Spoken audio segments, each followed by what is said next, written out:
India സഖ്യത്തിന് ഇപ്പോൾ പറയാൻ കഴിയുന്നത് രാഹുൽ ഗാന്ധിയുടെ നേതൃത്വത്തിൽ നടത്തിയ ആ ഒരു വലിയ മാർച്ച് തന്നെയാണ്. അതായത് വോട്ട് ചോരിയുമായി ബന്ധപ്പെട്ട് വോട്ട് അധികാർ ആ റാലി സസാറാമിൽ നിന്നും അദ്ദേഹം ആരംഭിച്ച് അത് കടന്നു പോയ മേഖലകൾ ഏതൊക്കെയാണെന്ന് നോക്കിക്കഴിഞ്ഞാൽ അത് മുസ്ലിം യാദവ സ്വാധീനം വളരെ കൂടുതലുള്ള മേഖലകളിലൂടെയാണ് അന്ന് ആ യാത്ര പോയത് എന്നുള്ളതാണ് അതിലേറ്റവും ശ്രദ്ധേയമായ ഒരു വസ്തുത. പക്ഷേ അവിടെ ഏറ്റവും കൂടുതൽ ഈ ബീഹാറിൽ തെരഞ്ഞെടുപ്പ് നിശ്ചയിക്കുന്നത് ജാതി സമവാക്യങ്ങളാണ്. അവിടെ രാഷ്ട്രീയ വലിയ പ്രചാരണങ്ങൾക്കൊന്നും വലിയ അവിടെ ഇല്ല. ജാതി ഏതാണ് എന്നുള്ളത് തന്നെയാണ്. നിങ്ങൾ ആരോട് സംസാരിച്ചാലും ആ ജാതി ഏതാണെന്ന് കഴിഞ്ഞാൽ ആർക്ക് വോട്ട് ചെയ്യും എന്നുള്ളത് നമുക്ക് കണ്ടെത്താൻ കഴിയുന്ന ഒരു സാഹചര്യമാണ്. ബീഹാറിനെ സംബന്ധിച്ചിടത്തോളം അവിടെ ഇപ്പോഴത്തെ ജനസംഖ്യ ഇത് പ്രകാരമാണെങ്കിൽ അതിപിന്നാക്ക വിഭാഗം എന്ന് പറയുന്ന എക്സ്ട്രീംലി ബാക്ക്വേർഡ് കാസ്റ്റ് EBCs ആണ് ഏറ്റവും കൂടുതൽ. തൊട്ട് പിന്നാലെ OBCകൾ വരുന്നു. ആ ഒരു കണക്കെടുപ്പാണ് അവിടെ ഉള്ളത്. അതിൽ തന്നെ EBCകളിൽ 113 ജാതികൾ അതിൻ്റെ അകത്തുണ്ട്. അവരുടെ ഒരു പിന്തുണയാണ് NDA മുന്നോട്ട് നയിക്കുന്നത്, അല്ലെങ്കിൽ JDU സഖ്യത്തിന് മുന്നോട്ട് നയിക്കുന്നത്. അവിടെ അപ്പർ കാസ്റ്റും കൂടി വരും, അല്ലെങ്കിൽ മുന്നോക്ക ജനറൽ വിഭാഗം കൂടി വരുമ്പോഴത്തേക്കും ഒരു നല്ല ശക്തമായ ഒരു മത്സരം കാഴ്ചവെക്കാൻ NDAക്ക് കഴിയുന്നുണ്ട്. പക്ഷേ മഹാഗഠബന്ധൻ്റെ പിറകിൽ വളരെ ശക്തമായി അണിനിരന്നിട്ടുള്ളത് ഈ OBCയിലെ തന്നെ യാദവ വിഭാഗമാണ്. യാദവരും മുസ്ലിങ്ങളും ചേർന്നുള്ള ഒരു കോമ്പിനേഷൻ മഹാഗഠബന്ധന് എപ്പോഴും ഒരു കൺഫേംഡ് ആയിട്ടുള്ള അല്ലെങ്കിൽ ഉറപ്പിച്ച വോട്ട് ശതമാനം തന്നെ ലഭിക്കുന്ന ഒരു സാഹചര്യമാണ് അവിടെ ഉള്ളത്. അതിൽ നിന്ന് ഉപരിയായി മറ്റു വിഷയങ്ങൾ തെരഞ്ഞെടുപ്പിനെ സ്വാധീനിക്കുമോ എന്നുള്ളതാണ് ഈ തെരഞ്ഞെടുപ്പിലെ ഏറ്റവും വലിയൊരു ഘടകം എന്ന് പറയുന്നത്.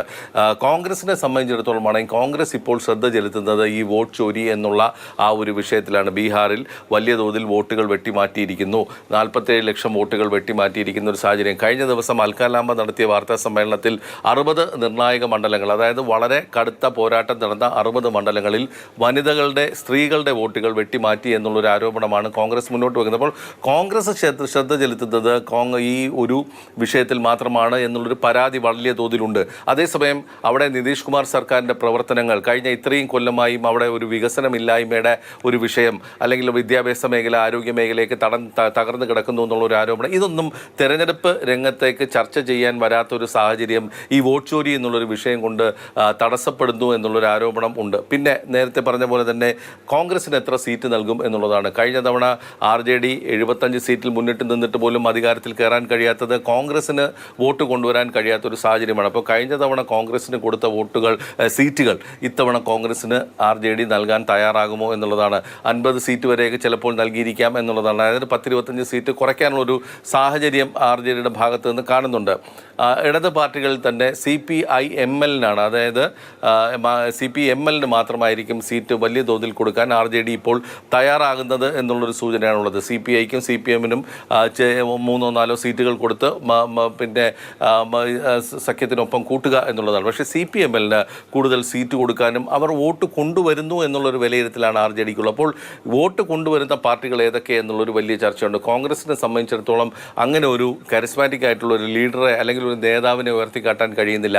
അവിടെ തേജസ്വി യാദവ് RJDയുടെ ഭാഗത്ത് നിൽക്കുമ്പോൾ കനയ്യകുമാറിനെ മുന്നോട്ട് വെച്ചുകൊണ്ടാണ് RJDയുടെ പ്രചരണം മുഴുക്കം നടക്കുന്നത്. ബേഗുസരായിൽ 2 തവണ പരാജയപ്പെട്ട ഒരു നേതാവാണ് കനയ്യകുമാർ എന്നുള്ളതും നമ്മുടെ മുന്നിലുണ്ട്. CPI സ്ഥാനാർത്ഥിയായിട്ട് ആദ്യം മത്സരിച്ചു, വലിയ തോതിൽ പരാജയപ്പെട്ടു. അപ്പോൾ ആ ഒരു സാഹചര്യം നല്ലത്. അപ്പോൾ കനയ്യകുമാർ എന്ന് പറയുന്ന മറ്റൊരു യുവ നേതാവിനെ തേജസ്വി യാദവിൻ്റെ മുന്നിലേക്ക് വീണ്ടും കൊണ്ടു നിർത്തി ഇതാണ് ഞങ്ങളുടെ നേതാവ് എന്ന് പറയുമ്പോൾ ആ ഒരു പ്രശ്നം അവിടെ നിൽക്കുന്നു. പിന്നെ മഹാഗഠബന്ധൻ്റെ മുഖ്യമന്ത്രി സ്ഥാനാർത്ഥി ആര് എന്നുള്ളതാണ്. അത് തേജസ്വി യാദവ് ആണോ എന്നുള്ളതാണ്.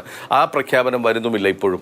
ഞങ്ങൾ പിന്നീട് തീരുമാനിക്കും എന്ന് പറയുന്നതല്ലാതെ ഒരു മുഖ്യമന്ത്രി ഒരു CM ഫേസിനെ മുന്നിൽ നിർത്തിക്കൊണ്ടൊരു തെരഞ്ഞെടുപ്പിലേക്ക് പോകാൻ മഹാഗഠബന്ധനും തയ്യാറാകാത്തൊരു സാഹചര്യമുണ്ട്. അവിടെയാണ് പ്രശാന്ത് കിഷോർ വോട്ട് ഒരു കട്ട് ചെയ്യുന്ന അല്ലെങ്കിൽ വോട്ട് ചിതറിക്കുന്ന ഒരു ഫാക്ടറായി മാറുമോ എന്നുള്ളത്.